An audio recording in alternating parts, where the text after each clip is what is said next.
Minha boa gente querida, muito bem-vindos. Vamos começar. O livro é Espiritualidade e Vida, de Haroldo Dutra Dias, e a mensagem que ele diz é que a batalha mais difícil é entre aquilo que sabemos e aquilo que sentimos. O progresso moral decorre do progresso intelectual, mas nem sempre o segue imediatamente. Por essa razão, além do esclarecimento do intelecto, é preciso educar as emoções e os sentimentos, que é muito mais difícil mesmo. A gente sabe do amor, da necessidade de perdoar, tem todo conhecimento nós temos. Agora, aplicar é que são elas. Porque aí a gente fica com raiva, a gente deixa o orgulho tomar conta da gente. A gente fica com ciúme, com inveja. E até que se endireite, a gente tem que pedir perdão.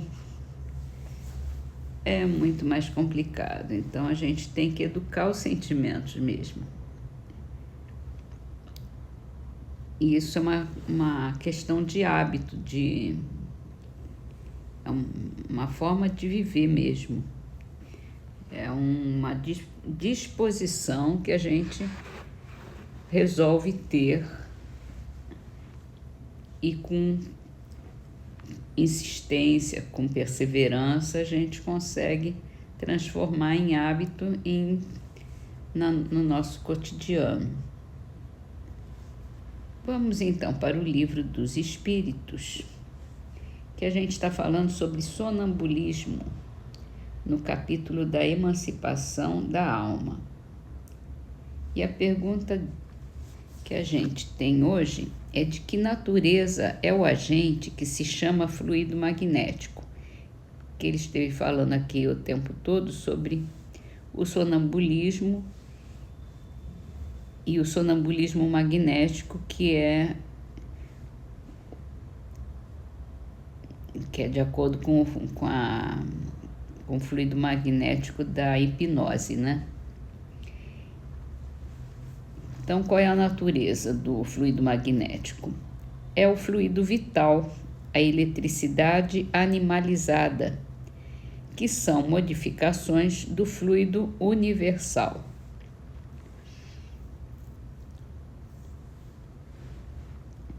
O fluido magnético, a gente sabe também que ele existe no passe que a gente toma no centro espírita, que a gente aplica quando precisa de reequilibrar as forças, né? E isso é tudo uma manipulação do fluido magnético, é a nossa energia, né? A nossa energia espiritual que liga o corpo ao espírito. Muito bem. Vamos então para o livro A Gênese. E Kardec continua aqui falando sobre o princípio espiritual no capítulo da Gênese espiritual. A ideia da perpetuidade do ser espiritual é inata na gente. Essa ideia se acha em estado de intuição e de aspiração. O homem compreende que somente aí está a compensação para as misérias da vida. Essa é a razão porque sempre houve e sempre haverá cada vez mais espiritualistas do que materialistas e mais devotos do que ateus.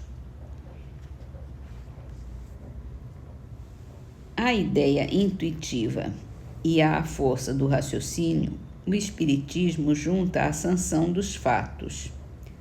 A prova material da existência do ser espiritual, da sua sobrevivência, da sua imortalidade e da sua individualidade. Torna precisa e define o que aquela ideia tinha de vago e de abstrato. Mostra o ser inteligente atuando fora da matéria, quer depois, quer durante a vida do corpo. O princípio espiritual é a mesma coisa que princípio vital? Partindo sempre da observação dos fatos, diremos que se o princípio vital fosse inseparável do princípio inteligente, haveria certa razão para que os confundíssemos. Mas havendo como há seres que vivem e não pensam, como as plantas, corpos humanos que ainda se revelam animados de vida orgânica quando já não há qualquer manifestação de pensamento, uma vez que no ser vivo se produzem movimentos vitais independentes de qualquer intervenção da vontade, que durante o sono a vida orgânica se conserva em plena atividade, enquanto a vida intelectual por nenhum sinal exterior se manifesta. É cabível admitir que a vida orgânica reside num princípio inerente à matéria, independente da vida espiritual, que é inerente ao espírito. Ora, desde que a matéria tem uma vitalidade independente do espírito e que o espírito tem uma vitalidade independente da matéria, torna-se evidente que essa dupla vitalidade repousa em dois princípios diferentes. Terá o princípio espiritual a fonte de origem no elemento cósmico universal? Será ele apenas uma transformação, um modo de existência desse elemento, como a luz, a eletricidade, o calor? Se fosse assim, o princípio espiritual sofreria as vicissitudes da matéria, se extinguiria pela desagregação como princípio vital. A existência do ser inteligente seria momentânea, como a do corpo, que então, ao morrer, tornaria ao nada, o que daria na mesma ao todo universal. Seria, numa palavra, a sanção das doutrinas materialistas. As propriedades sui generis peculiares que se reconhecem ao princípio espiritual provam que ele tem existência própria, pois que se sua origem estivesse na matéria, aquelas propriedades lhe faltariam. Desde que a inteligência e o pensamento não podem ser atributos da matéria, chega-se remontando dos efeitos à causa, à conclusão de que o elemento material e o elemento espiritual são os dois princípios constitutivos do universo. Individualizado, o elemento espiritual constitui os seres chamados espíritos. Como individualizado, o elemento material constitui os diferentes corpos da natureza, orgânicos e inorgânicos. Então tá bem explicadinho aqui, né? Existe o princípio vital e existe o princípio espiritual. O princípio vital é o princípio da vida, que dá vida ao corpo. E tem o princípio espiritual, que é o espírito propriamente dito, que é imortal.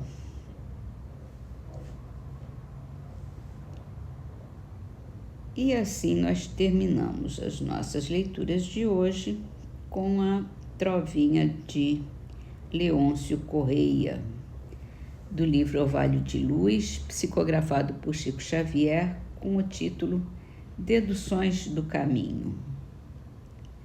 Sábio que vive encoberto sem dar das luzes que tem, tamareira no deserto quando não serve a ninguém.